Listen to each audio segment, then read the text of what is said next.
A group of 6 vicious bikers entered a late-night cafe with the intention of robbing a stunning nurse who had just finished a hard shift at the hospital. They had no idea that Eva Knight was no ordinary nurse. With 3 tours in Afghanistan under her belt and a focus on tactical warfare training, she was a decorated combat medic.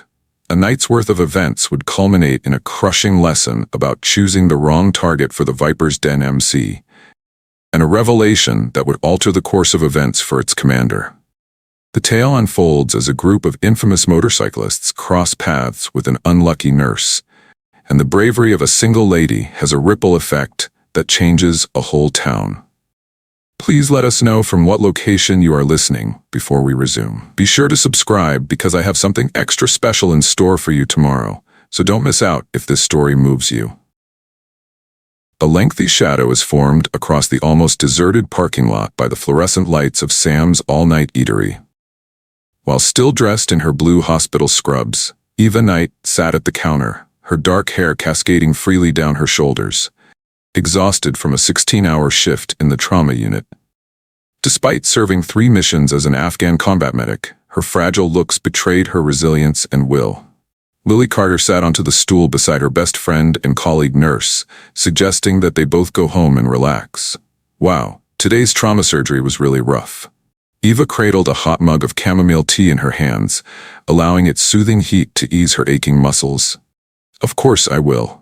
Before I proceed, I need a moment to relax.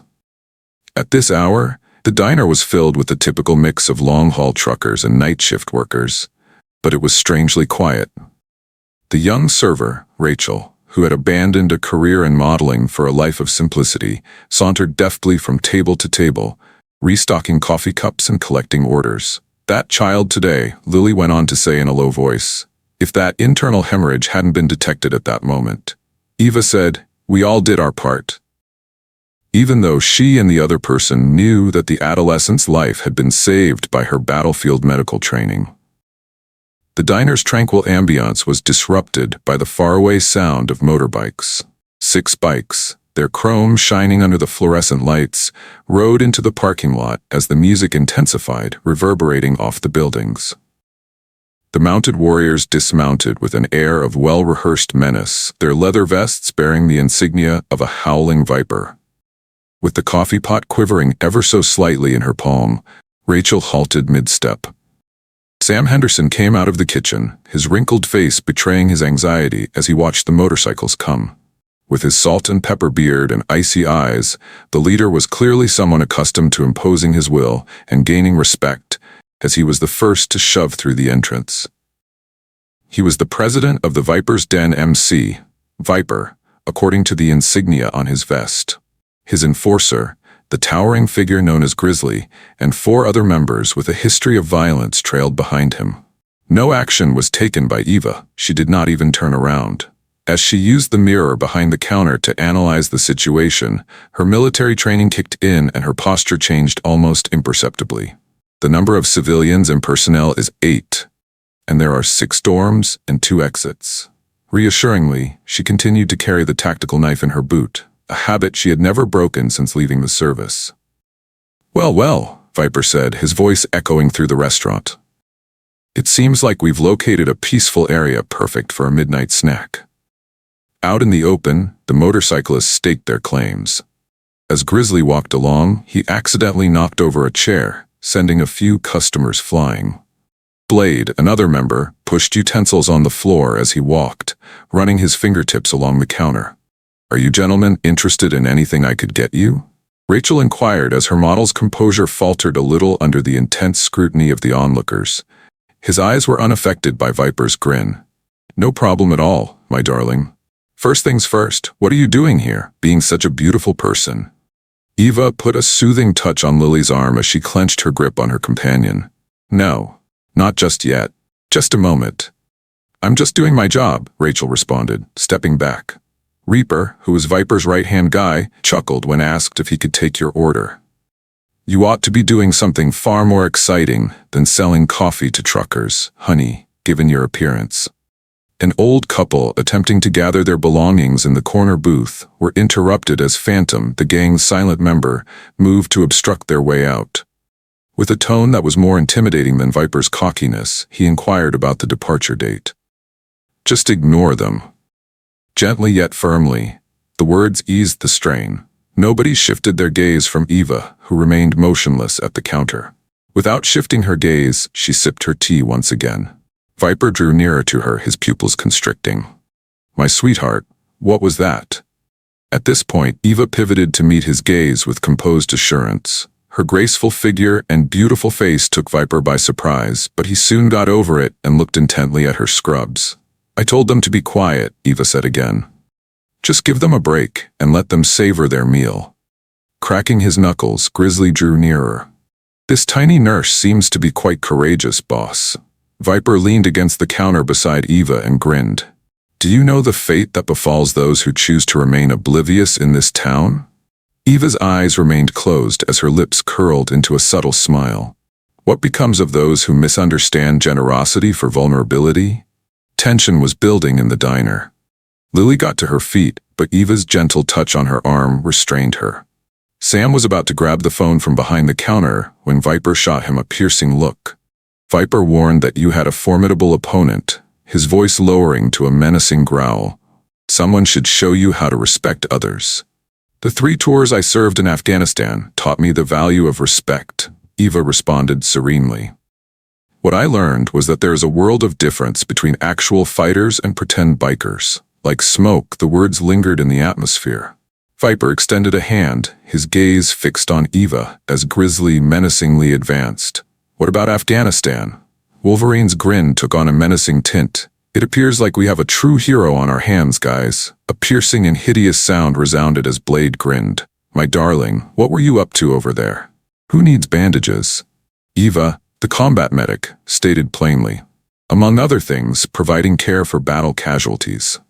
Those final 3 statements had serious ramifications, and Viper knew it. Reevaluating the woman in front of him, he noticed, for the first time, her posture and the deliberate self-awareness in her eyes, which caused him to narrow his eyes.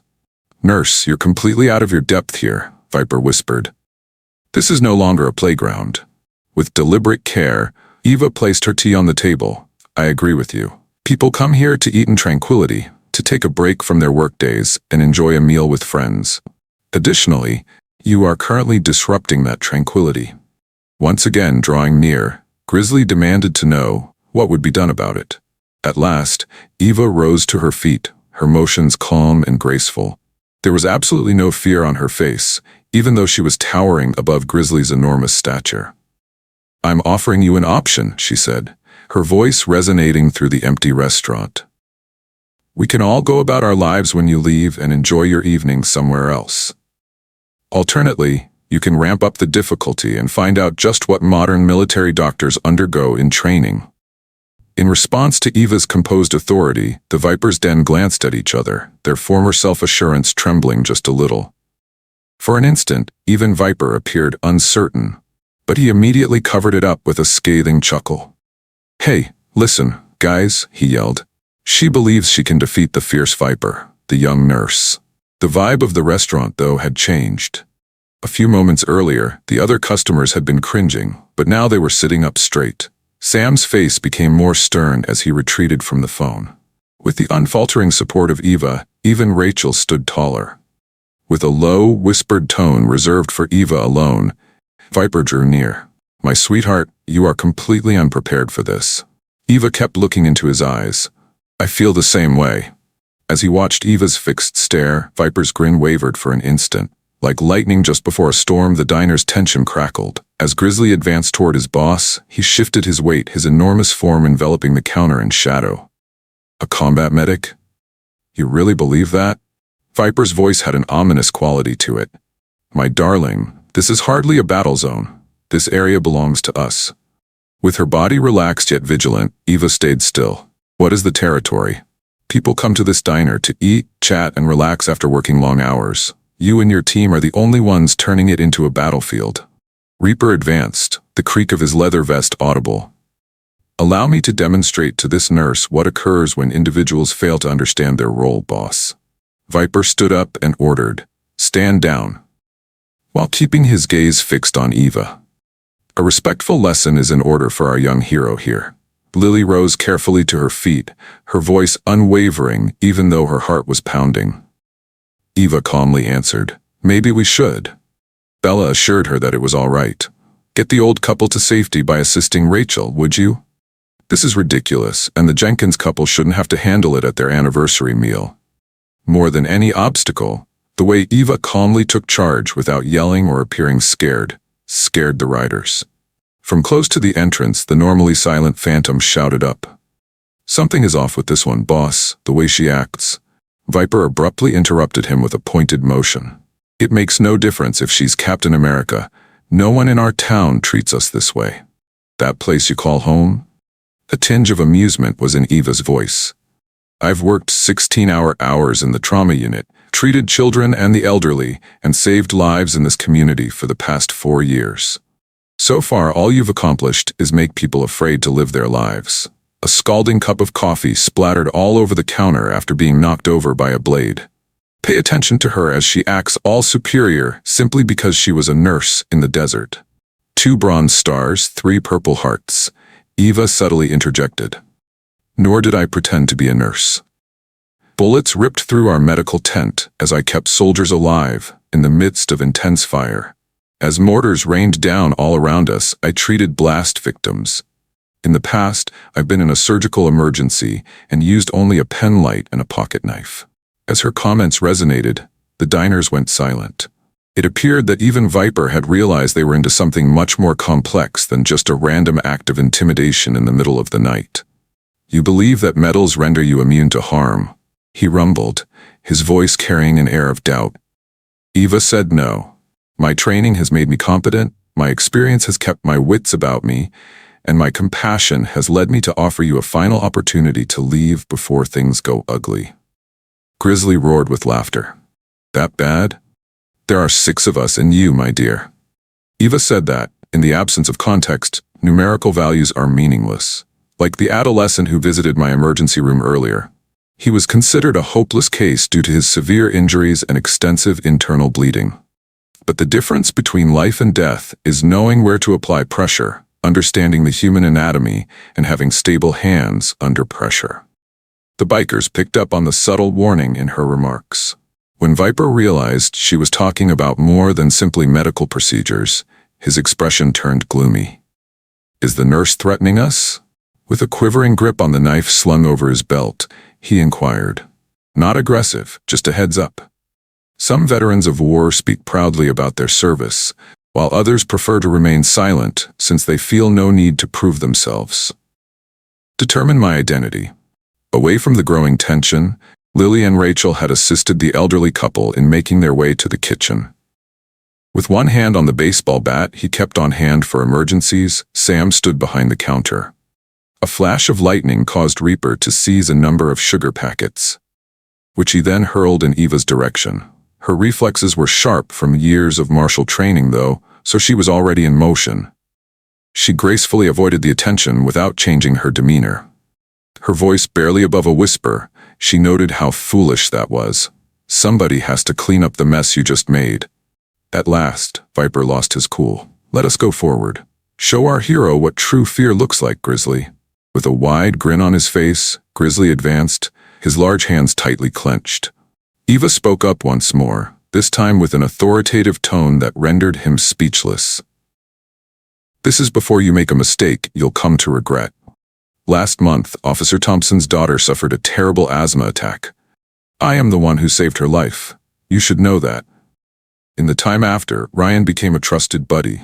This is the time of night that he always makes sure the diner is okay. She did, in fact, look at her watch. He ought to be entering the parking lot at this very moment." Flashes of red and blue light from the windows appeared as if in time with the music. As the faraway blare of a police siren intensified, Viper's expression twisted into one of wrath.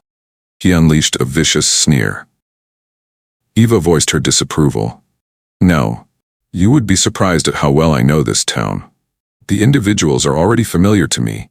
They are cared for, protected, and healed by me. You essentially hunt them down and devour them." The motorcyclists were agitated because they could hear automobile doors banging outside. With his self-assurance dwindling, Phantom retreated from the door. "Boss, I think we should go," he whispered.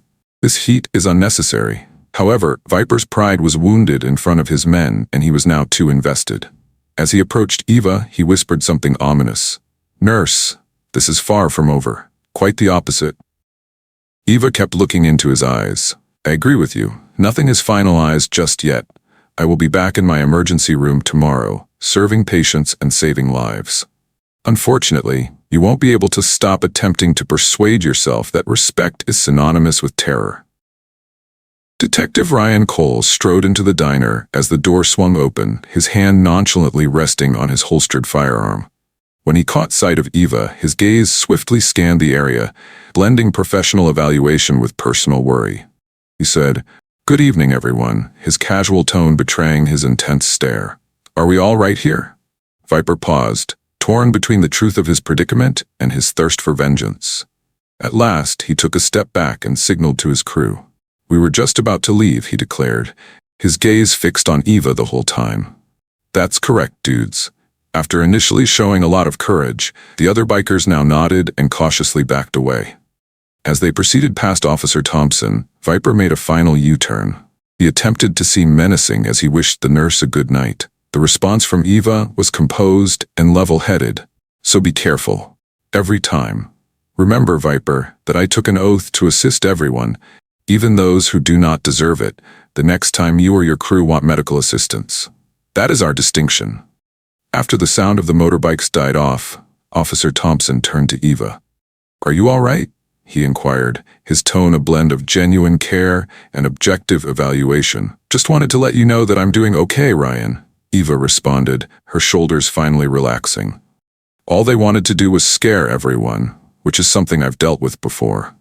Bit by bit, the eatery re-energized. Rachel came out of the kitchen carrying the old couple as Lily embraced Eva firmly. Sam, whose anger was still simmering, started to clean up the mess the motorcyclists had made. Ryan said as he sat down at the counter that those weren't your average troublemakers. The county has been experiencing challenges caused by the Viper's Den. For months, we have attempted to construct evidence against them. Even though she was still feeling the effects of the adrenaline, Eva steadied her hands as she poured hot tea into her cup. "They're bullies, Ryan, and when someone challenges them, they typically crumble." "You still took a significant risk," Lily interrupted. "The Viper isn't the type to let things go easily. Imagine they return." "Then we'll take care of it," Eva answered plainly. Allowing some narcissistic macho guys to intimidate defenseless civilians is not why I made it through 3 tours. The Viper's Den, meanwhile, were reorganizing in a deserted warehouse outside of town. As he paced restlessly, Viper's boots reverberated on the hard floor. Nervously, the rest of the group watched as their leader's wrath intensified. "Spit out by Viper, a nurse. We looked feeble because of that awful nurse. I will not abide by this." Grizzly supported his shattered dignity by leaning on his bike. "Boss, she's not your average nurse. You were aware of her previous service. Medic for combat, with several embellishments. Viper lost it regardless of whether she's Rambo or Scrubs. Respect for the Viper's Den is universal. No one." Reaper cautiously advanced, his voice filled with anticipation. "So boss, what's the game plan?" "So what's the plan?" A menacing grin grew across Viper's face as he ceased pacing. "We must communicate, not only to her, but to the community at large. Make it clear to them what happens when they disobey us." At the diner, Ryan had previously been collecting statements from other patrons. The Jenkins, an elderly couple, were thankful despite still being shaken. With a kind pat on Eva's hand, Mrs. Jenkins introduced the young woman. "I can't help but think of my Marine daughter when I see her. The same subtle power." A nod was given by Mr. Jenkins. "Strangest thing I've ever seen." Refrained from making threats or raising her voice. She remained motionless, as if she were a master of her craft. According to Ryan, who was finishing up his notes, that's because she did. Eva possesses a level of combat expertise that those bikers can only fantasize about. They were blissfully unaware of it. Everyone was greeted by Sam, who had freshly brewed coffee. He shook his head and claimed to have owned the property for 20 years. "Problems have always been manageable for me. However, this evening was distinct. Imagine if you hadn't shown up, Eva." "But I was here," she said, interrupting gently. "Plus, you can count on me to return. Sam, I also call this place home." Nobody can challenge it with my attention. Rachel, who appeared somewhat pale but had regained her calm, took a seat beside Lily, their expressions as they beheld us, almost as if we were animals on the hunt. You appeared completely unfazed, Eva. With an eye on her combat training, Eva recalled that one might choose to feel afraid. Individuals succumb to terror in the battlefield.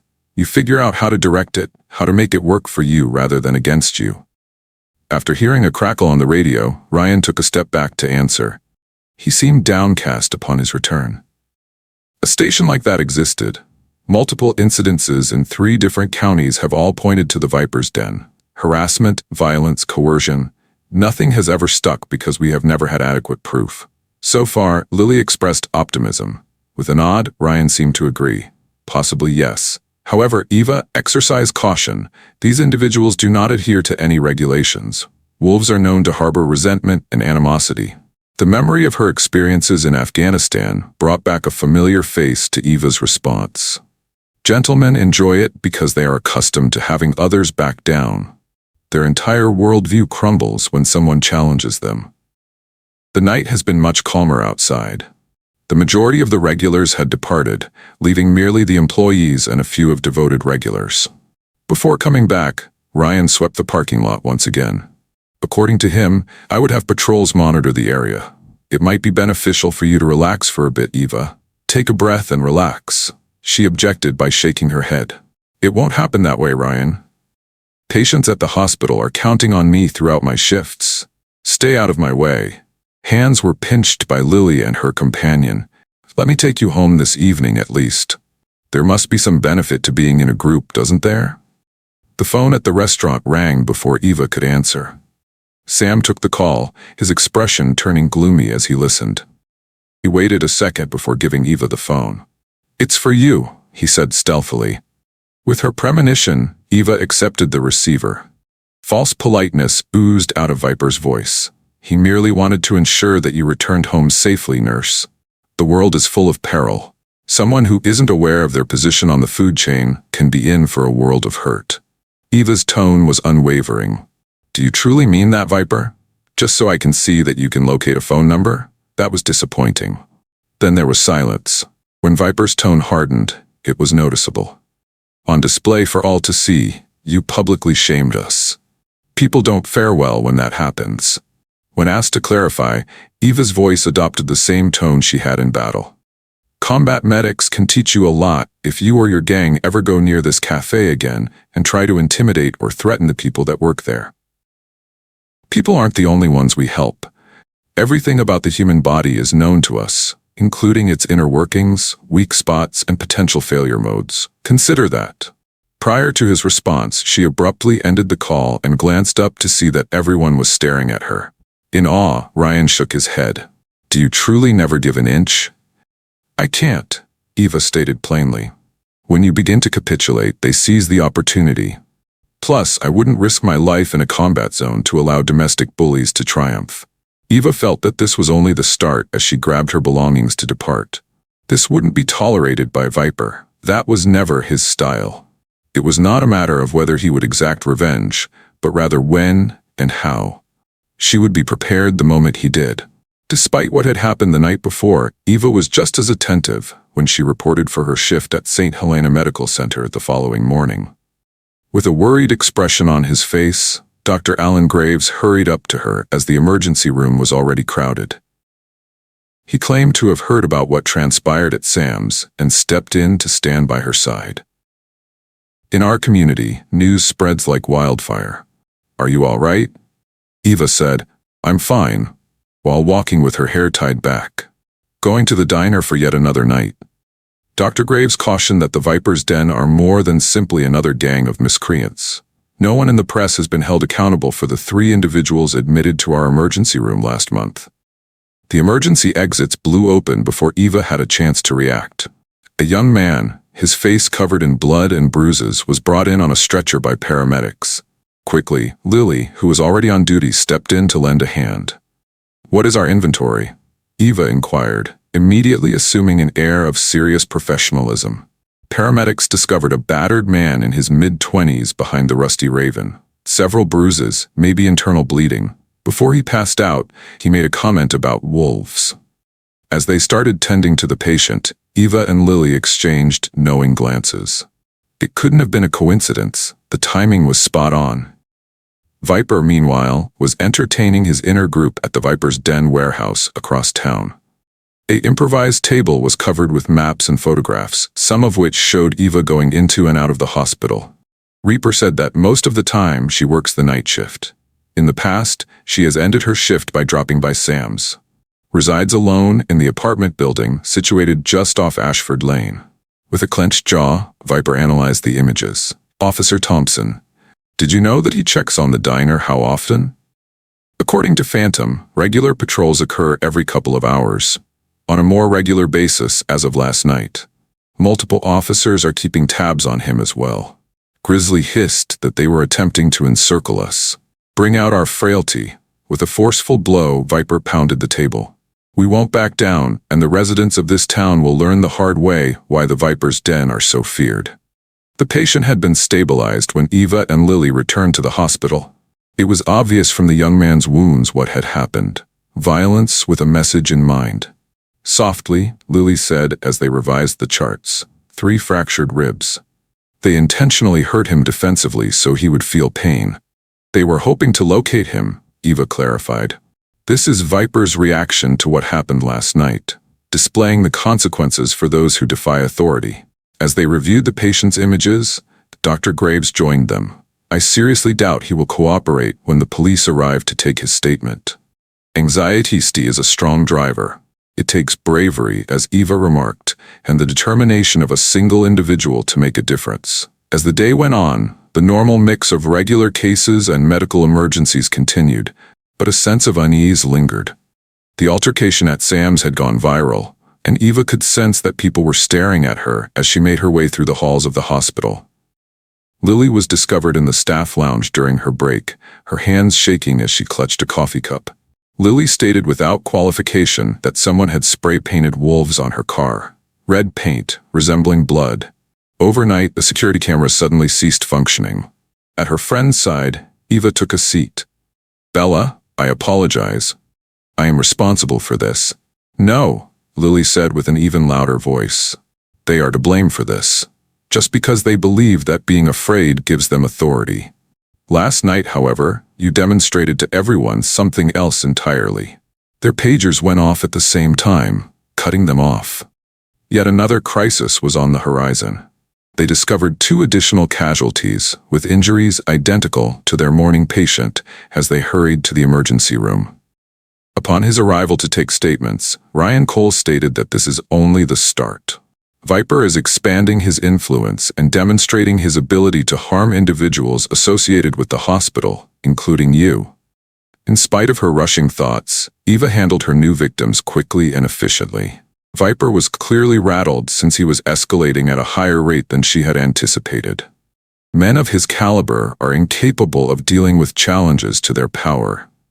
We must put a stop to this, Ryan maintained, but we do not have any witnesses who are prepared to testify. By the time we get them to the point where they feel comfortable enough to testify, Eva added as she finished stitching some stitches. Demonstrate to them that they need not be scared. There seemed to be more police around the hospital as Eva's shift came to a close. She was aware that the plainclothes officers that Ryan had designated to guard the exits were insufficient. The Steel Wolves were determined to continue their message sending until they received a response. She took off her scrubs in the locker area and checked her phone, which had multiple missed calls from Sam. Throughout the day, the eatery had gotten numerous threatening visits. There was nothing overt. It was just members of the Steel Wolves coming in, getting coffee, and then leaving without paying. Do you still intend to visit the diner this evening? As Eva gathered her belongings, Lily watched and inquired. Absolutely, Eva responded. Viper anticipates that very thing. He wants us to modify our habits out of fear and seclusion. At that point, he will have triumphed. I beg you, Lily, at least let me accompany you. Numbers provide security. In light of her friend's unwavering devotion, Eva couldn't help but smile. Get out of here and be safe. Make sure you're not in harm's way. I need that assurance. It seemed like someone was keeping an eye on Eva from the shadows as she walked out of the hospital. Without a doubt, Viper's watchful eye. Permit them to observe, she reasoned. Their attempts at intimidation would be futile. Let them realize that. She cautiously made her way to her car through the chilly night, her senses primed to detect any danger. She had honed her ability to listen to her gut and recognize danger signals throughout her time in Afghanistan. She had a gut feeling that Viper was hatching a major plot right now. Would she be prepared for it when the time came? There was an odd lack of noise in Sam's diner when Eva showed up. Rachel served coffee with a strained smile, and there were only a few of regulars in the booths. Upon Eva's arrival, the youthful waitress hastened to her side. With a worried glance toward the door, Rachel mumbled that they'd been coming and going all day. Members rotate in and out every few hours, doing nothing more than sitting and staring, which is obviously uncomfortable for everyone. As usual, Eva sat down at the counter and observed the surface, which had fresh scratches caused by the intentional markings made by the points of knives. Sam stepped out of the kitchen, a wave of relief sweeping across his aged countenance. Grateful beyond words, he murmured. Your whereabouts have been sought for, particularly by Viper. He walked in at midday and sat for an hour, glancing at everyone, before leaving. Eva, taking a cup of tea, responded that he was attempting to assert his power, assert his dominance over the area. As the darkness fell, the sound of a motorcycle's engine pierced the air. 3 motorcycles finally entered the parking lot as the noise level increased. As Reaper, Phantom, and Blade got off their motorcycles, Eva could see them through the windows. Has Ryan been contacted? While grabbing for the phone, Sam inquired. No, not just yet. Just wait and see what they want, Eva remarked in a calm voice. With metal chains jingling from their belts, the motorcyclists swaggered their way in. As soon as Reaper laid eyes on Eva, a scowl formed on his lips. Okay, I see who it is, he drooled. Just where Viper said she would be, our beloved nurse. Eva persisted in her tea drinking without looking back. Reaper, your employer enlisted your help to do his nasty work.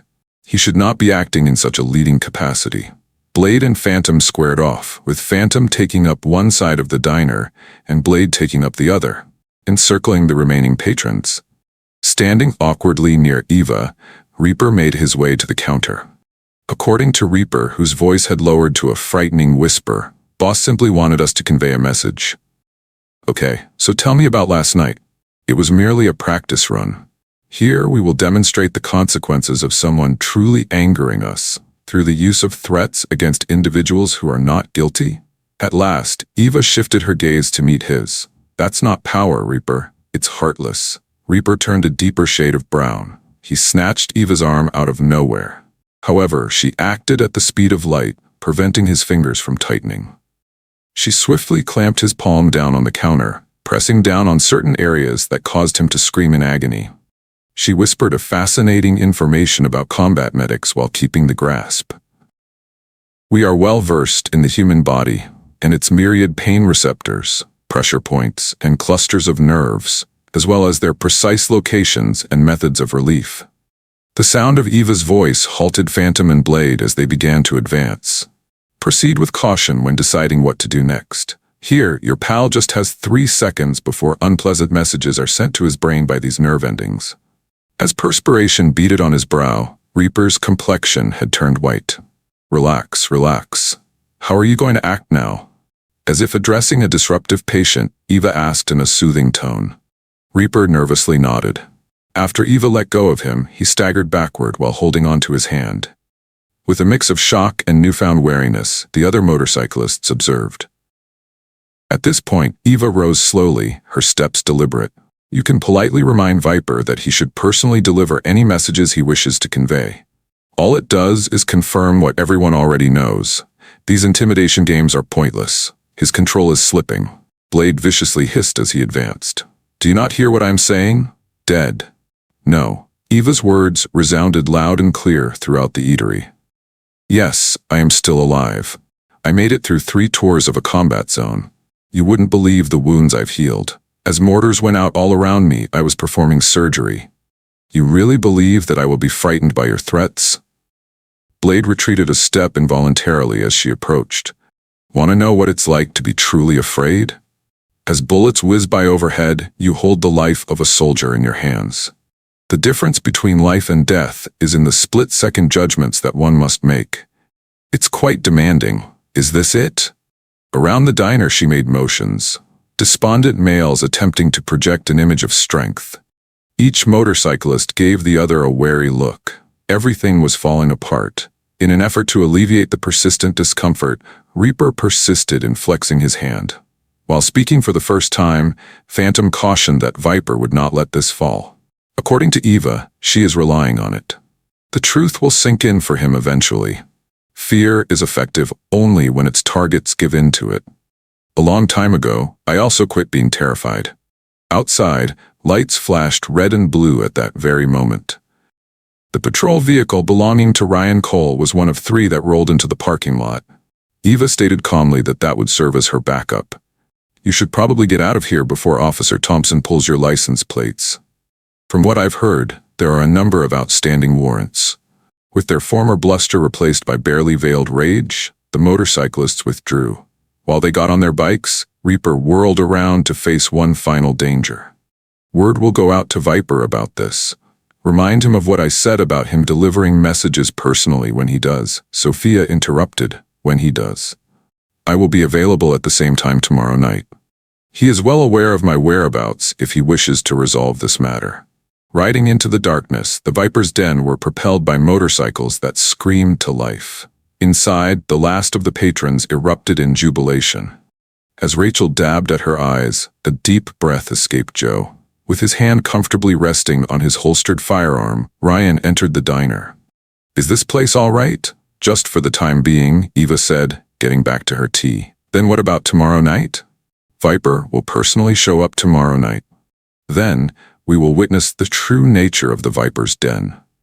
A text message from Lily rang on her phone while she talked. 2 other individuals were now brought to the emergency room. The Viper's aggression is growing. Use caution. To calm herself, Eva shut her eyes for a moment. Either Viper's fear would come to an end, or something far worse would begin tomorrow, depending on how the game played out. Anarchy ensued in the Viper's den warehouse as Reaper, Phantom, and Blade relayed their findings to Viper. As they recounted the altercation at the diner, the gang leader's expression turned twisted with anger. Viper snarled as he paced the concrete floor, making you appear like amateurs. A nurse. The nurse made my best guys look foolish. Reaper insisted, Boss, she's not your average nurse, while continuing to show off his hand.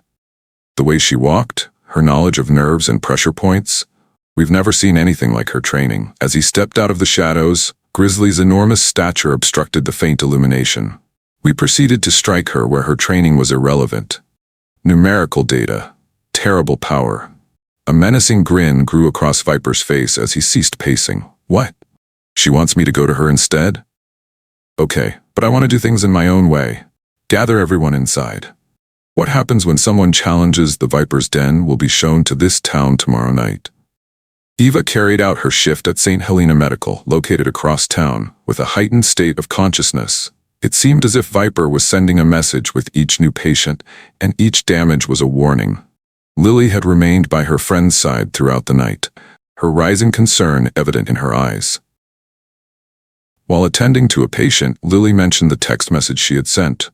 What about those 2 unfortunate souls? The order was deliberate. They were both frequent diners at Sam's. Eva grimaced and nodded. Viper is attempting to isolate me by making everyone terrified to be in my presence, and he is focusing on individuals he believes have ties to me. Has it been successful? Lily glanced around the practically deserted waiting area and questioned. The word got around fast. Fearing they would be the next victim, people were staying away from the emergency room. No, Eva said with conviction. Viper is exposed for what he truly is, a predator that preys on the defenseless. In the middle of their lunch break, Dr. Graves summoned them to his office. Despite his normally cool demeanor, the chief of emergency medicine appeared distressed. Without elaboration, he stated that the hospital board is worried. Our capacity to provide treatment to patients is being compromised by these attacks and threats. Many are hesitant to enter. Can you repeat yourself? I am Lily, and I demand. Be careful, Graves said, fixing his gaze squarely on Eva. You have our support, but this is getting out of hand. Viper is now going after more than just you. Every member of the community is his target. Still speaking, Eva rose to her feet. This must cease for that very reason. It will happen tomorrow night somehow. After Eva's shift finished, she discovered Ryan Cole waiting outside her car. The cop's expression was one of deep despair. Reports were received, he stated. Old debts being collected, Vipers commanding reinforcements and motorcycles from past chapters. No matter what he has in mind, it's massive. Good, Eva responded, taking him by surprise. His army can come with him. It will have no effect. Ryan argued that you need help to confront them. I won't be alone, Eva assured. Afghanistan taught me a thing or two. Having the most force isn't a measure of true strength. Having the proper people at your side is crucial. With plans made for tomorrow night already in her thoughts, she drove home. She unlocked a chest in her apartment that she hadn't touched since she left the military. There were pictures of her battalion, her medals from battle, and maybe something else inside. Her specialist equipment from her days as a military doctor is housed in a compact, black container. A message from Sam rang her phone. Throughout the day, they observe the eatery and capture images of patrons. There is a lot of fear. After that, there was a note from Rachel. Some of them arrived today and promised a memorable performance tomorrow night. As she had done before perilous expeditions, Eva meticulously prepared. She was prepared for Viper's attempt to outnumber her in the belief that sheer power would prevail. On the field, though, where split-second judgments were life or death, she had encountered harsher odds. Viper amassed his increasing power at the warehouse. The parking lot was soon packed with dozens of bikes as other chapters members showed there. Reaper felt uneasy as he observed the preparations. Maybe we're going a little bit overboard here, boss, he cautiously observed. There's only one lady. Viper charged at him, his glare intense. Our vulnerability was exposed by one woman, just one woman who believes she can challenge us. The Viper's den will be unstoppable from tomorrow night onwards. Standing at her window, Eva watched the street below as darkness fell. At regular intervals, she could see the motorcyclists who were observing her building. Viper's watchful eye, making sure she was aware of her own observance. Lily, her phone went off. Her acquaintance mentioned, without greeting, that the emergency room is getting ready for tomorrow night. Dr. Graves has requested additional personnel as a precaution. Do you have any doubts, Eva? According to Eva, she is more certain now than she has been about anything since she left the military. Viper believes that by instilling fear in people, he can shatter them. He will discover the true meaning of bravery tomorrow night. She hung up and got back to her prepping. The town as a whole, not only her and Viper, would face a sea change tomorrow. Whether Viper knew what he was truly beginning was more important than whether she was prepared.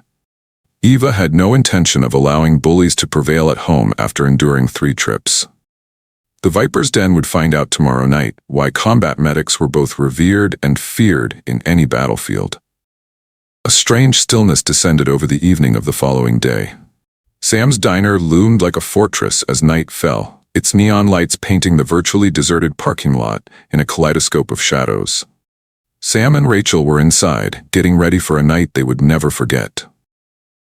As she walked in, right on time, Eva assured them that they were under no obligation to remain. Wearing her hospital scrubs, she exuded an air of distinct professionalism tonight, a laser-like focus that brought to mind her time in the military. With a strong grip on the counter, Sam's worn hands indicated that this is his domain. I will not be driven out by them.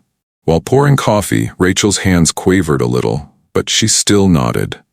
You can count on our unwavering support, Eva. The roar of motorbikes outside was getting louder by the second. Here we are talking about dozens of bikes, not a handful. They sound like approaching thunder as they roar together. As the parking lot was illuminated by headlights, Eva sat serenely at the counter, as she always does, sipping her tea.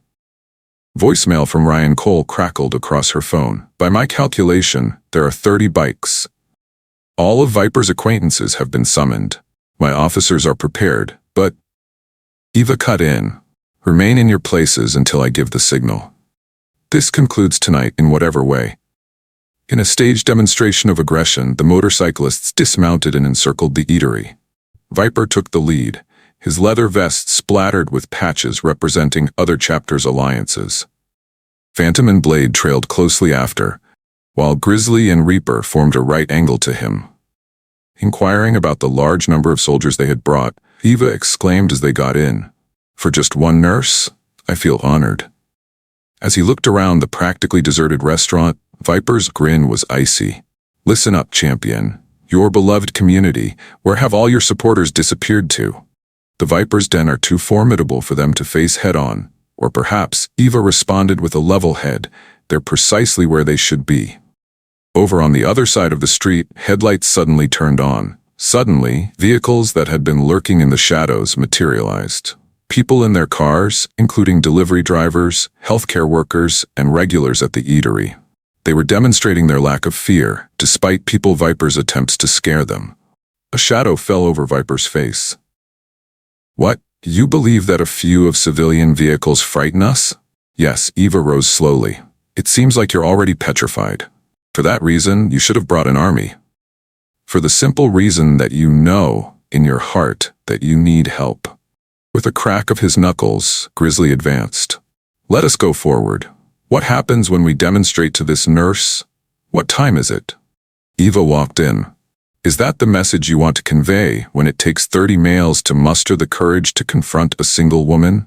I felt her words deeply. As their admiration for Viper seemed to wane, a number of the bikers from different chapters shuffled uncomfortably. "Listen up," Viper growled. The lights from the restaurant reflected off the blade of the knife he produced. "Get a feel for where you fit in." Eva maintained her expression. "Final opportunity, Viper. Get out of here. Please withdraw your forces from this town."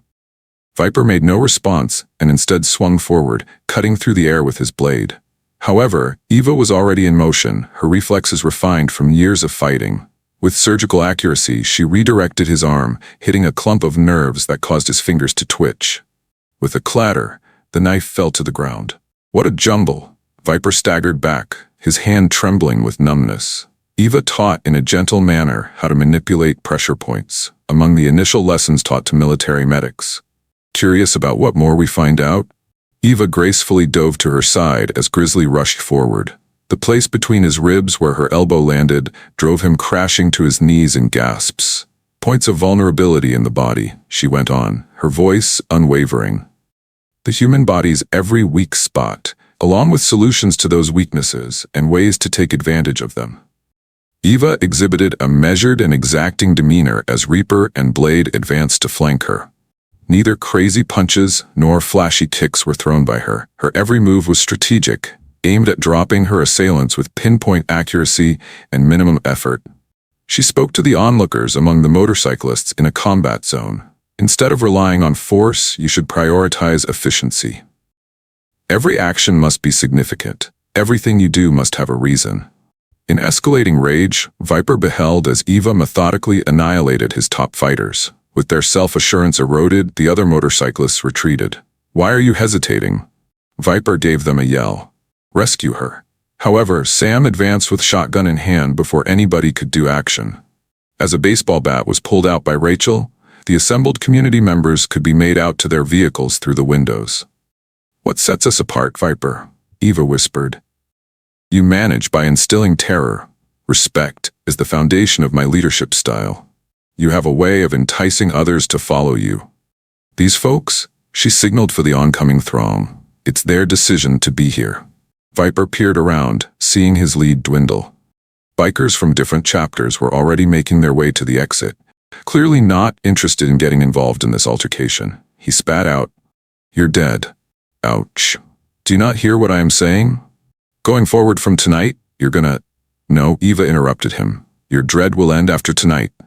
Simply put, these folks, outside," she indicated the expanding throng. "They've overcome their fear, and there is no power in being fearless."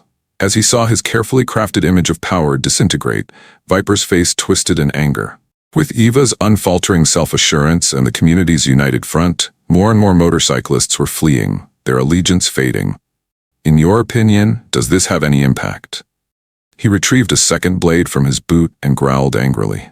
I created this landmass out of thin air. I refuse to give it up to any nurse. His wild wrath made him clumsy as he charged at Eva. She was as smooth as glass, changing his direction with the flick of a wrist and applying pinpoint pressure. Along with the first knife, the second lay on the floor. "You accomplished nothing," Eva said in a soothing tone. "You simply appropriated the work of others by means of intimidation and aggression. You're not constructing there, Viper. I call that parasitic." Attempting to seize her from behind, Grizzly attempted to regain his breath. After Eva lowered herself and contorted her fingers, she sent him tumbling back down after she discovered clusters of nerves in his leg. Reaper yelled out to his boss as he continued to bandage his wounded hand. "Something is wrong here. She is unique among targets." "Quiet down," the Viper growled. He swung a chain in a broad arc after removing it from his waist. "You're insignificant, aren't you? Completely non-existent." After the chain had fully extended, Eva stepped inside its arc. With pinpoint accuracy, her hand slammed into Viper's solar plexus. Gasping, he rolled onto his back. "The interconnectedness of the body was taught to us in military medicine," she told the onlookers.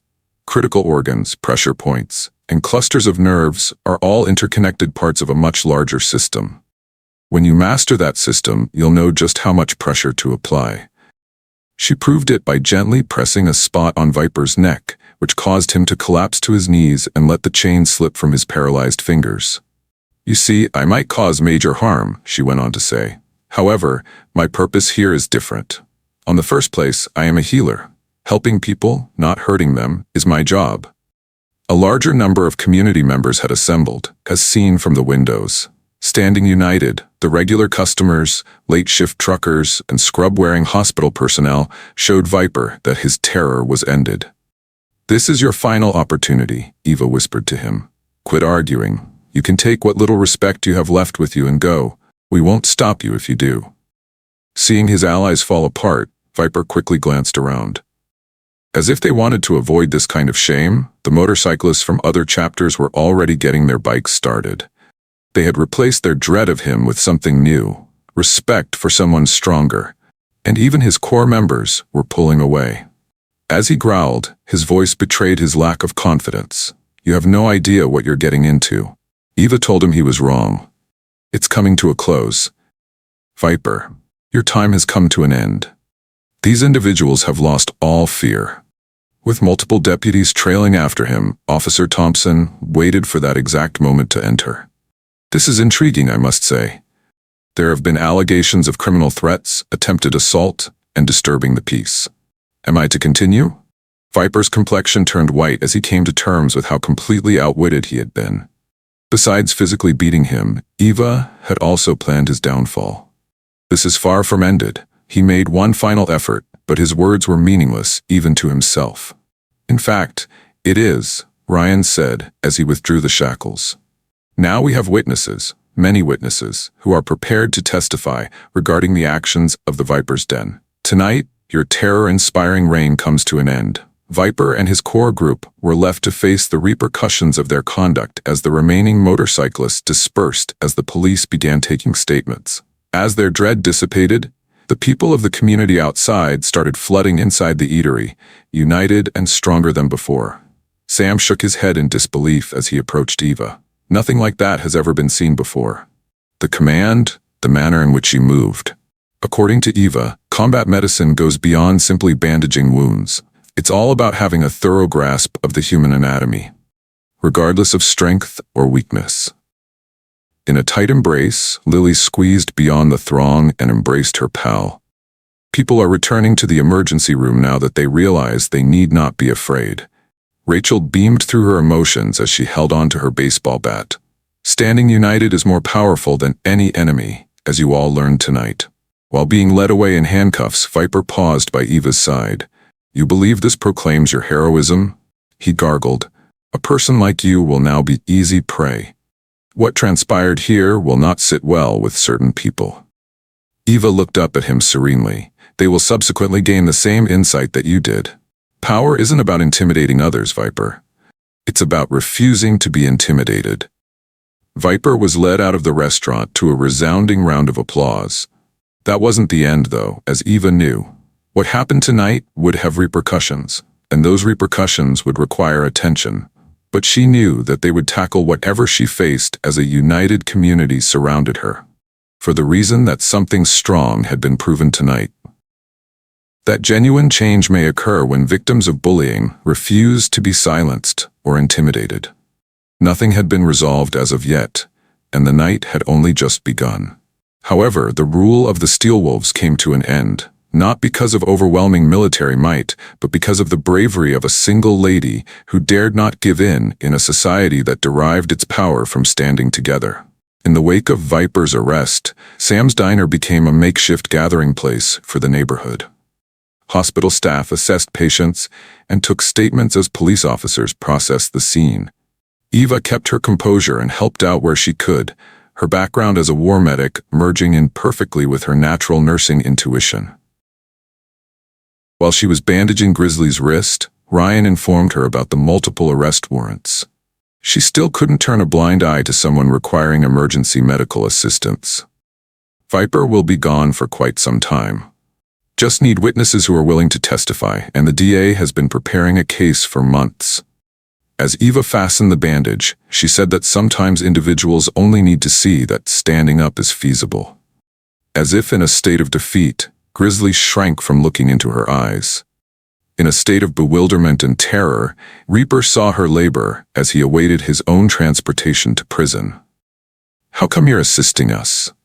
"When all is said and done. In a nutshell, that's what I do," Eva explained. Having strength does not imply being harsh. With a hot face, Lily sprinted through the door. She raised her phone to show the overwhelming amount of videos of the altercation, urging everyone to witness them.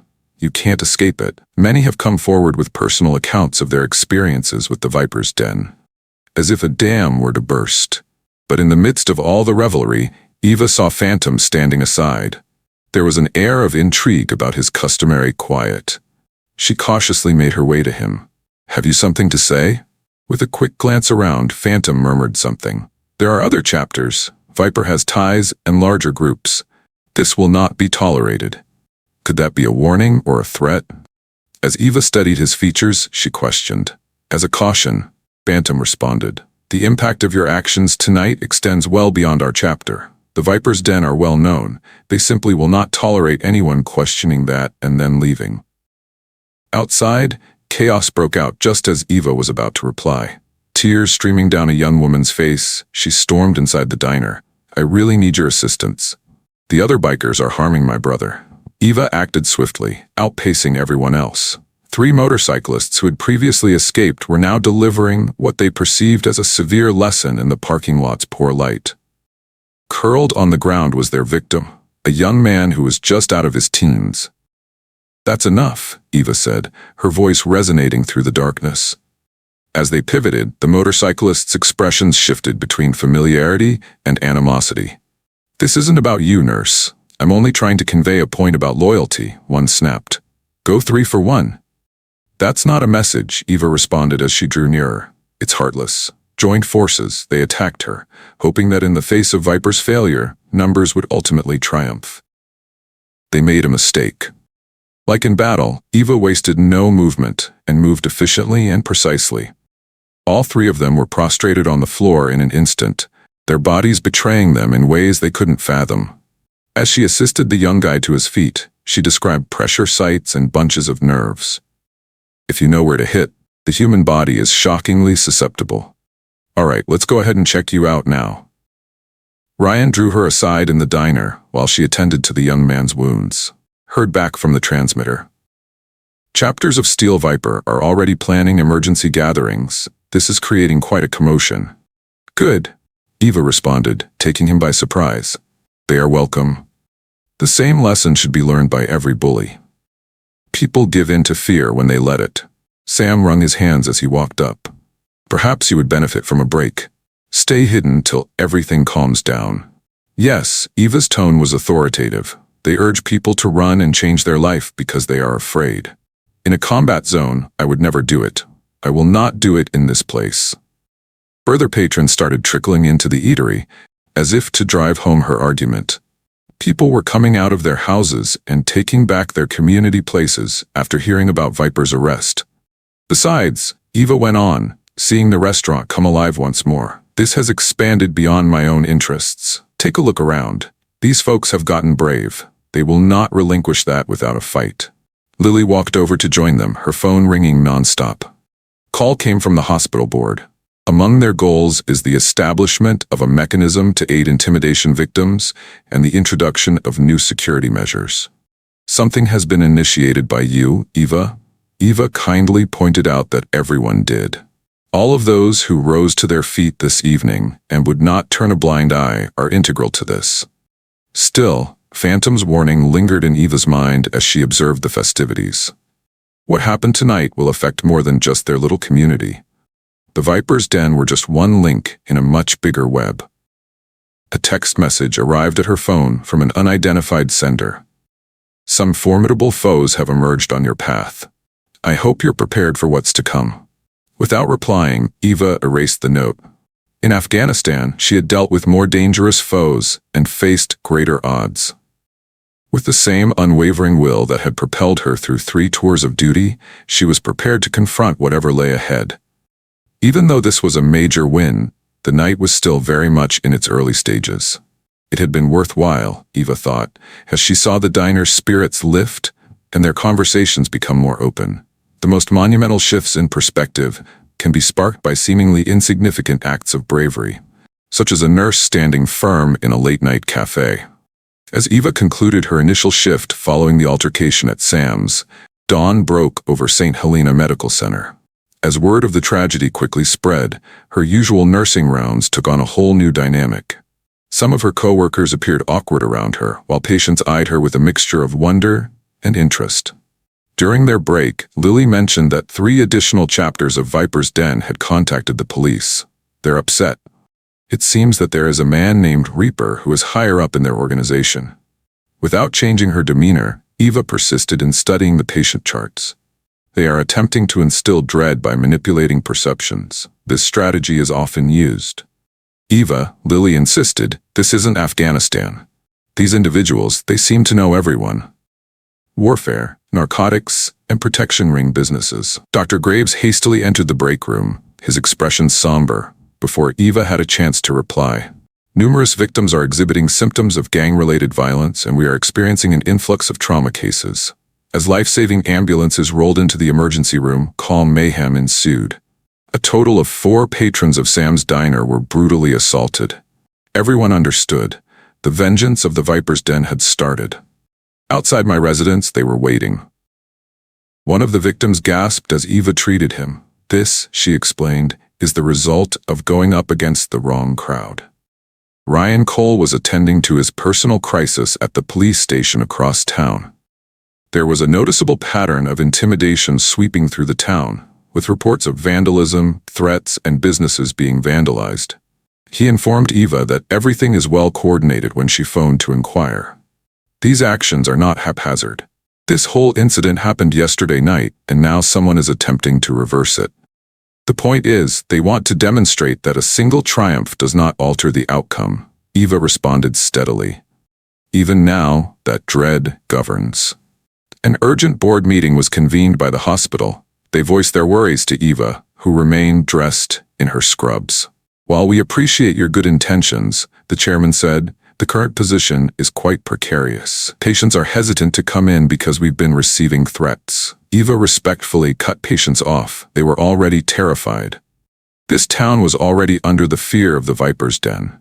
People are now freely discussing it, which is the only change. However, another board member chimed in, suggesting that you step away from the situation for a while until things calm down. Eva responded with composure yet determination. They will win the instant we start running away from their threats and altering our lives. No way, I said. A message from an encrypted number buzzed her phone as she was leaving the meeting. Death is eager to meet. Stand back, just converse. Ryan objected the moment she showed him the note. It's deceitful. Nobody wants to talk to these folks. Their goal is to humiliate you. Perhaps, Eva concurred, but if they're prepared to go to such lengths to convey a message, they won't rest on mere fear. There may not be a better method to stop more injuries than to confront them directly. There was an air of tension and resolve back at Sam's cafe. Even though there may have been fewer customers than usual, their continued presence was a statement against the threats. Sam mentioned that they hit 3 more eateries yesterday night as Eva settled into her customary seat. Wherever we went, they stood by us, smashed glass and intimidated employees. Even though she had a black eye from an attack by strangers, Rachel smiled and offered coffee nonetheless. Yet, we remain in this place. It's all that counts, isn't it? With her medical background and battle expertise melding into icy precision, Eva examined the bruise on Rachel's face. To demonstrate that their might had not been diminished, the steel wolves were increasing their level of aggression. Another ding. It was her phone, gathering this evening around midnight at the historic Ashford Lane plant. "Do not come alone, else we will begin to target hospitals. I will be there," Eva responded this time. As Lily reached over and held her arm, she continued reading. "No way are you being serious. They desire this very thing." Eva told her friend that was incorrect. They intend to demonstrate that standing up causes greater suffering by making everyone terrified again. As she paused, memories of comparable circumstances in Afghanistan flooded back. Meeting force with force is sometimes necessary, not to fight, but to demonstrate that you will not be intimidated. The town was on edge as darkness descended. It was inevitable that something would happen. How severely the Steel Wolves retaliated was more important than whether they would do it at all. Eva meticulously prepared, utilizing her extensive understanding of medicine and military experience. Talking would be Reaper's choice if she wanted to. But if there was anything else he desired, she certainly hadn't made it through 3 tours unprepared. In front of us stood the long-gone factory, its deserted remains setting the scene for the events that were to follow. From beyond the darkness, Eva could feel eyes peering at her. She was no longer the sole focus of this. The point was to demonstrate that bravery isn't a one-and-done deal. The actual struggle has only just started. Eva pounded on the metal doors of the dilapidated factory, and they groaned. Strange shadows were formed across rusting machinery as moonlight streamed through broken windows. With deliberate care and heightened awareness of her surroundings, her every stride reverberated around the expansive arena. "It takes courage or foolishness to venture out on your own, I must confess," when a low voice calls out from the shadows. Standing tall and slender, with hair streaked with silver and a face etched with ancient scars, Reaper stepped out of the darkness. The theatrical swagger of Viper was in stark contrast to the quiet assurance with which Reaper held himself, befitting someone accustomed to actual power. "And you must be really bold or desperate to meet me in this manner," Eva retorted, pointing out the whereabouts of at least 6 additional shadowy figures. Considering Viper's ordeal, Reaper's laughter seemed unexpectedly sincere. Viper was a valuable instrument that lost his bearings. Contrast that with you. You are unique. Returned to nursing after serving as a combat medic, she single-handedly defeated an entire Steel Viper chapter. That is absolutely astounding. Hold your horses if you're attempting to enlist my services. Hire you? With icy curiosity, Reaper drew nearer, his eyes fixed on her. "No, I'm attempting to comprehend you," I said. "Do you remember that diner? It's creating issues. Other sections are becoming anxious. Some individuals are beginning to doubt things they should not." To Eva's left, a shadowy figure shifted. In Reaper, she saw a man who had been released on bond not long ago. The previous time they met, his hand was still covered in bandages. "You've begun something," Reaper went on to say. "A cascade of events. People have been reported to have stood up to our chapters in 3 different towns. Details about previous instances being revealed by eyewitnesses. That's terrible for company." According to Eva's collected response, "It seems like your problem. Perhaps we need to rethink our company strategy. One that does not depend on frightening defenseless individuals." The grin of the Reaper failed to reach his eyes. "Presenting my proposal. Get out of town. Later on this evening. We'll even pay you for all the work you put in. Find a new place to start. What happens if I say no? Afterwards, what transpired today? The slaps, the damage. It was only a sneak peek. We will wipe out your entire world and all the people in it. A medical facility, the customer, allies of yours. Nobody is going to be okay." Eva remained unfazed. "So, what did I pick up in Afghanistan? Harmful things can only be said when no one is around. Shut off. However, when they unite, then people who bully you would be helpless. Are you seriously believing that you have started a movement? It lifted the Reaper's spirits. Just one nurse galvanizing the masses to confront the violent bikers? My darling, this is not a film. Behold, the truth. Eva nodded her head in agreement.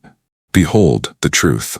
Furthermore, the truth is that you are no longer successful in using intimidation techniques. My fault. Out here in this town.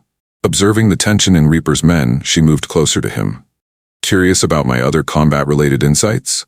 Is there a way to recognize a bluff? A desire to strike a bargain is not the reason you have come. It seems like fear has brought you here. The Reaper's armor showed a small crack. Feeling threatened? For what reasons?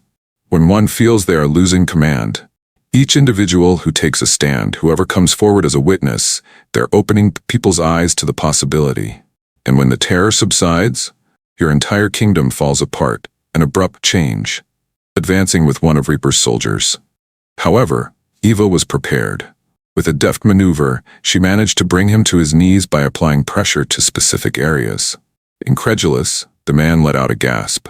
Combat medicine was something I had never seen before, Eva told Reaper. All of the human body's flaws are uncovered, each and every weak spot, rather than wreak damage to mend. But knowledge works both ways. The Count's face turned gloomy. Are you seriously believing that your cunning pranks would fool us all? Eva said no. I believe this will work. She retrieved her phone and displayed the live signal that was being transmitted. Since my arrival, information has been continuously shared with law enforcement, the FBI's gang task force, and all state news outlets. All of it, your threats, your acknowledgement of the assaults, etc. With their rifles drawn, police officers materialized from the shadows, bringing the area to life. Out of the blue came Ryan Cole's voice. Cold feet all around. Put your hands where we can reach them. The icy self-assurance of Reaper crumbled to pieces. Whoa, you really set us up. Eva told him he was wrong. You were the one who did it because you failed to anticipate the consequences of people's fear and believed it would be sufficient to control them. As the police moved in, Eva stepped closer to Reaper. Presenting my counteroffer. Deal with what's ahead. Be accountable. The key to showing your followers that you are strong is not to instill dread in them. It's about owning up to your mistakes. As authorities regained control, the plant descended into a state of controlled pandemonium. Still, Eva and Reaper maintained eye contact the whole time, as if they were two soldiers witnessing the unanticipated conclusion of a conflict. This won't stop here, he warned as handcuffs clasped around his wrists. Eva nodded her head in agreement. It can't happen now that everyone knows the truth, that unity is power, and no amount of fighting can defeat it. An earthquake shook the criminal underground as Reaper and his associates were apprehended. First thing in the morning, television helicopters circled over the abandoned plant as FBI agents escorted a group of Viper's Den members to waiting cars. It was hailed by the local media as the largest gang bust in the state's annals. Ryan warned Eva, "You took a huge risk there." They watched the events unfold. In response, she recalled comparable instances from battle and said that sometimes the biggest risk is doing nothing.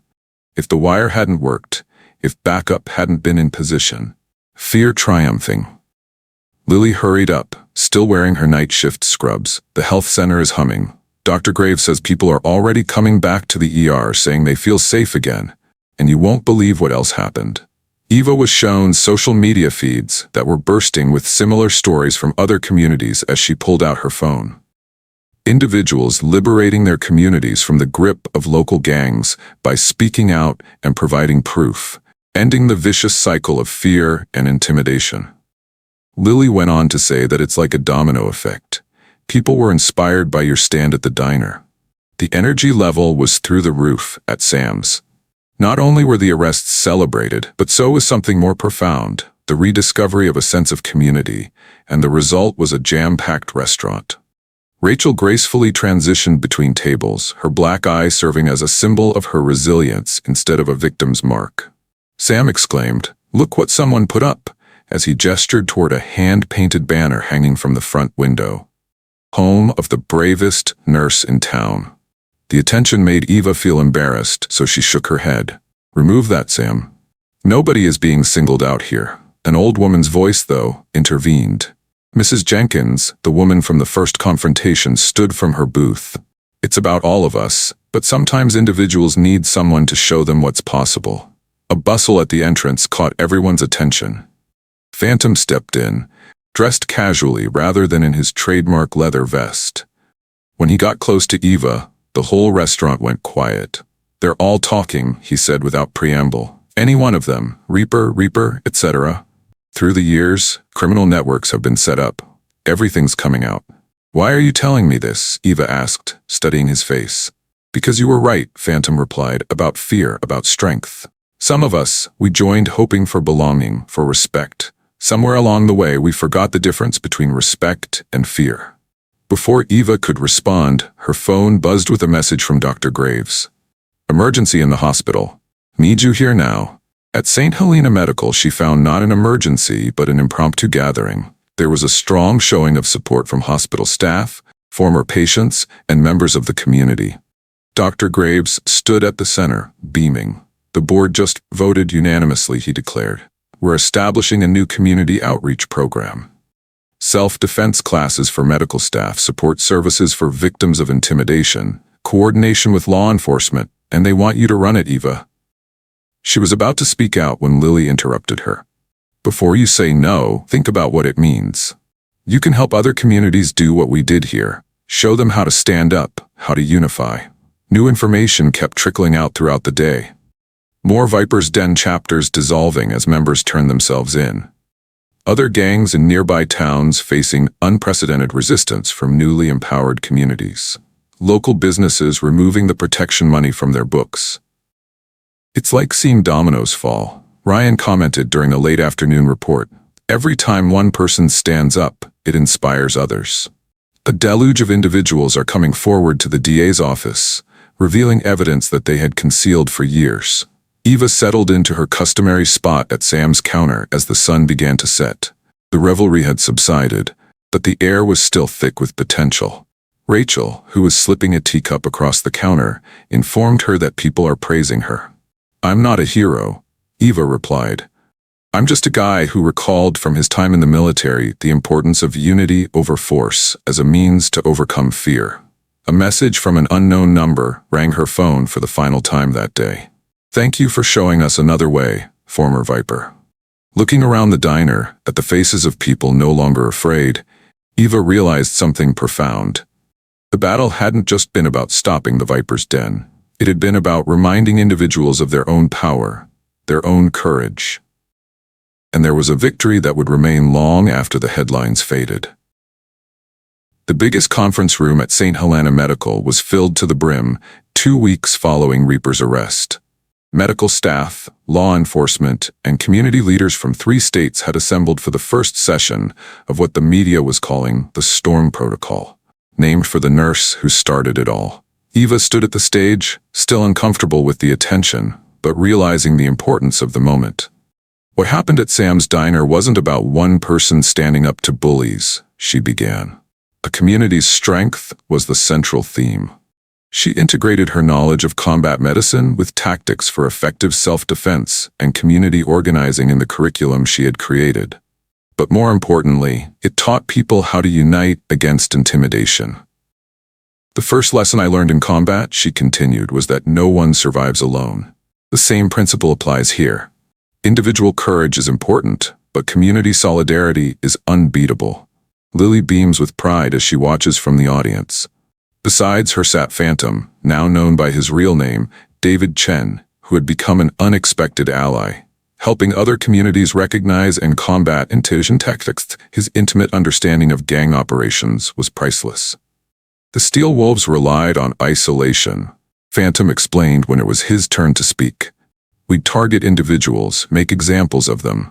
But what happened at the diner showed us something we didn't expect. That plan crumbles when individuals band together. You could see the town's transformation all over. Sam's Diner had become something of a symbol, with people traveling from other cities just to sit at the counter where it all started. Sam had eventually replaced the Bravest Nurse banner with a simpler message: community strong. Ryan Cole discreetly retrieved Eva from the session afterward. "FBI's making major progress," Reaper's testimony opened up investigations across 6 states. Protection rackets, narcotics enterprises, arms trafficking, it's all coming down. And the threats? Knowing that other criminal organizations have attempted reprisal, Eva asked. Getting weaker every day, Ryan replied. It turns out that the entire system of intimidation just falls apart when people stop being scared. Afterwards, Eva paid her regular visit to the diner, where she overheard Rachel instructing a fresh crew of waiters.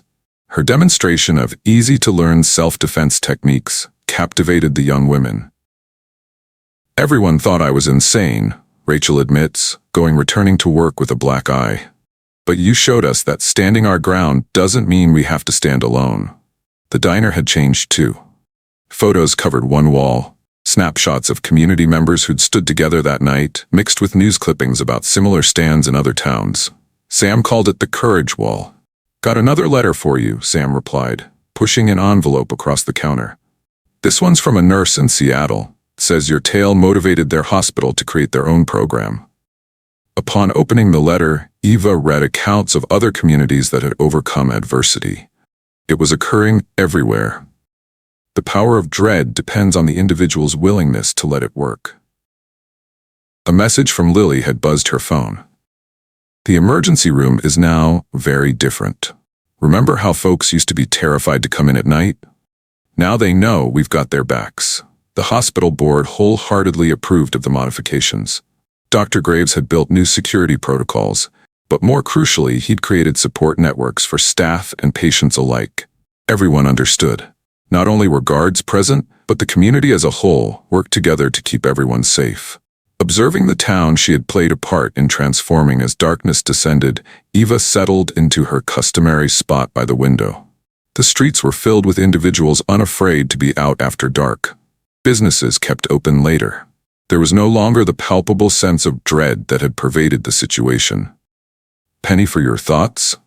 Phantom inquired, sliding into the seat across from her. He'd been a regular at these evening debriefings, sharing information into how other gangs would try to fill the power vacuum.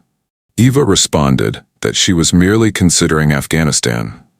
How we learnt that the strongest unit isn't the one with the most weapons, but the one with the greatest ties. You know, Phantom remarked carefully, some of the younger guys who've left the life, they're talking about establishing something new.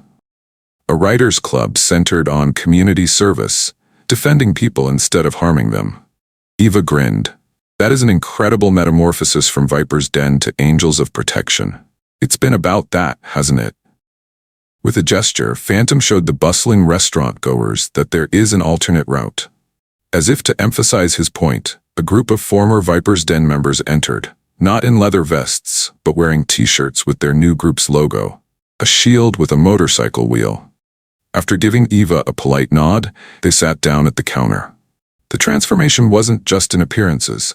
Having devoted their lives to instilling fear, these men were now assimilating into the very community they had formerly feared. It wasn't always easy, but it was true change. 1 month after the events that reshaped the community, Eva sat in Dr. Graves's office analyzing the impact of their new efforts. The data revealed an astonishing tale. While the number of trips to emergency rooms increased, the number of injuries caused by violence decreased. No longer were people reluctant to ask for assistance. The FBI wants to implement your program nationally, Dr. Graves remarked, sliding a packet across his desk. A community resilience protocol is what they're dubbing it. Consultation is desired by them. She took the folder nevertheless, despite Eva's response that she is a nurse and not a policymaker. Both of you, Graves shot back. A new way of thinking about community safety is emerging from what you started here. Law enforcement is no longer the sole focus. Everybody needs to do their share. They were interrupted by a pat on the door. Lily walked in first, and then Eva saw the adolescent girl at the door. Lucy Carson, the daughter of Viper. She insisted on seeing you, Lily explained softly. Unrecognizable from her father was Lucy. Instead of exuding Viper's menacing aura, she exuded an air of uncertain fragility.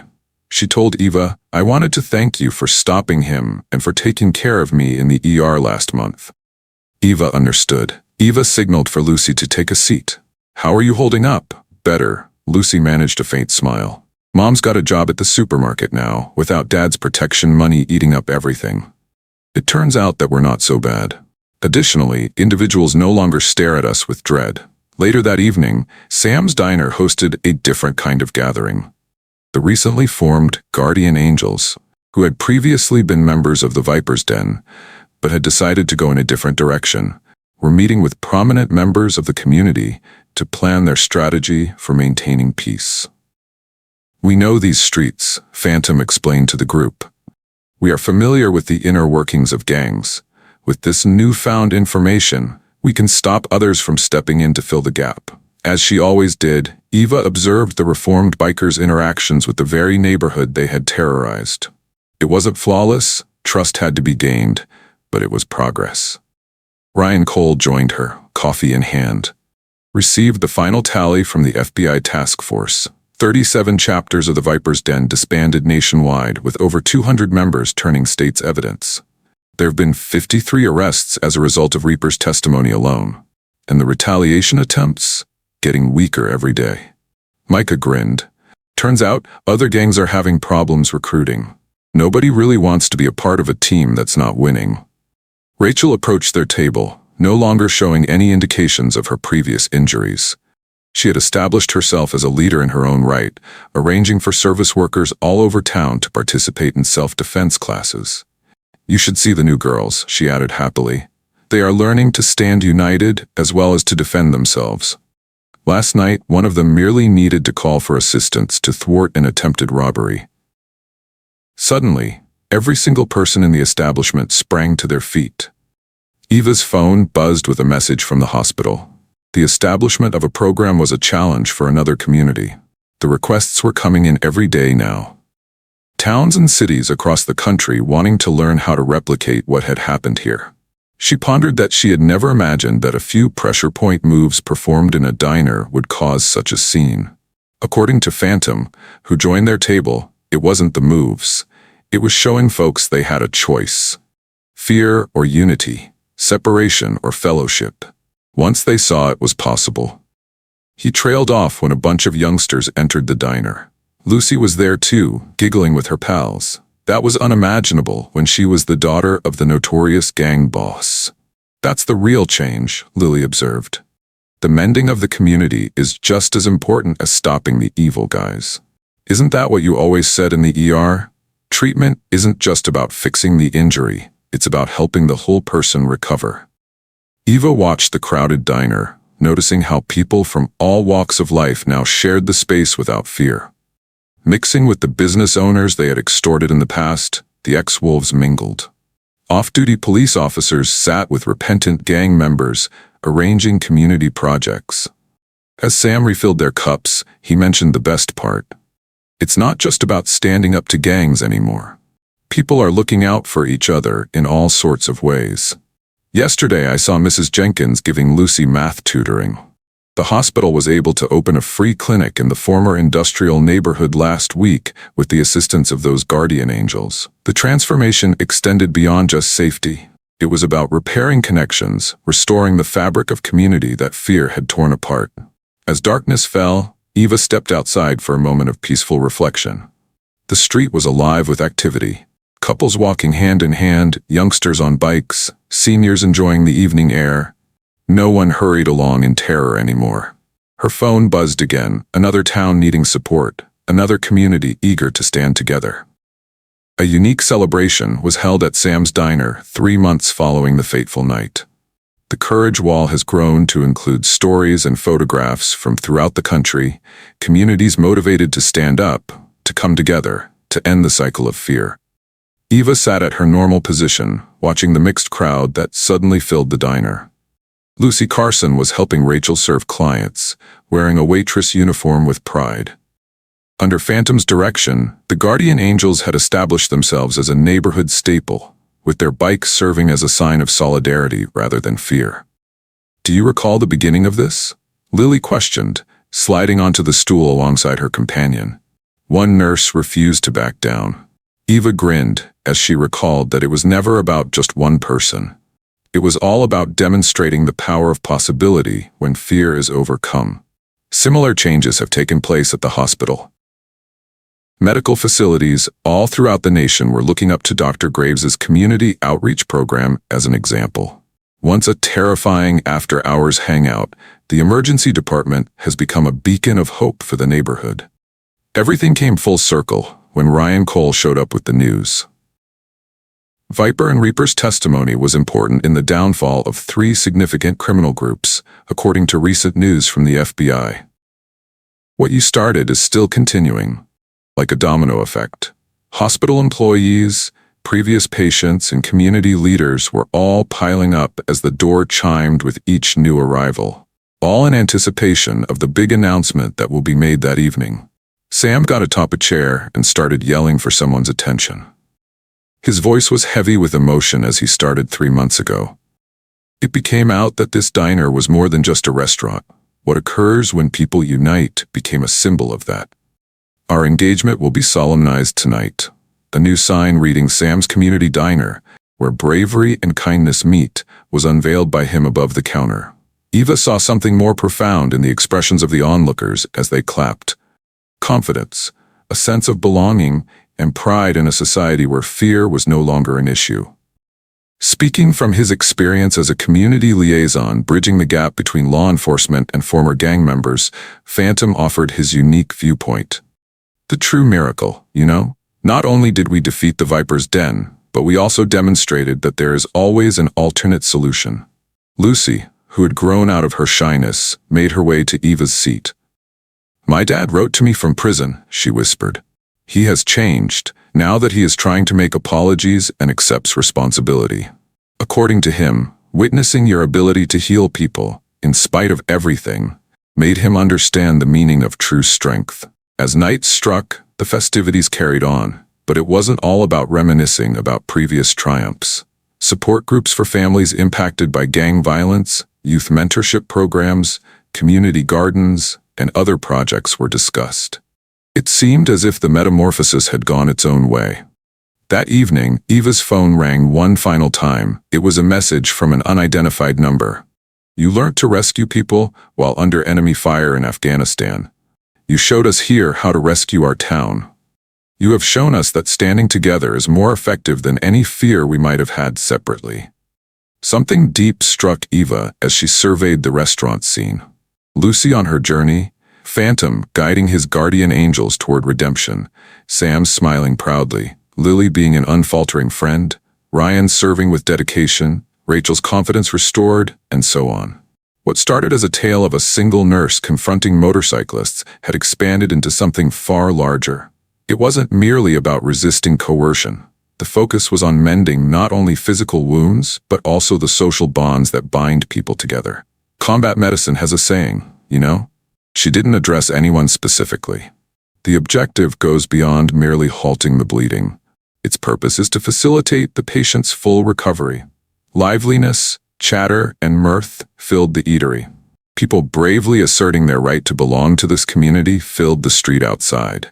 The bikes of the guardian angels shone in the streetlights, their chrome now a symbol of optimism rather than danger. The real triumph was not merely the lack of fear, but rather the manifestation of something more powerful. A community coming together, healing, and progressing ahead as one. With a smile on her face, Eva sipped her tea at her normal seat by the window.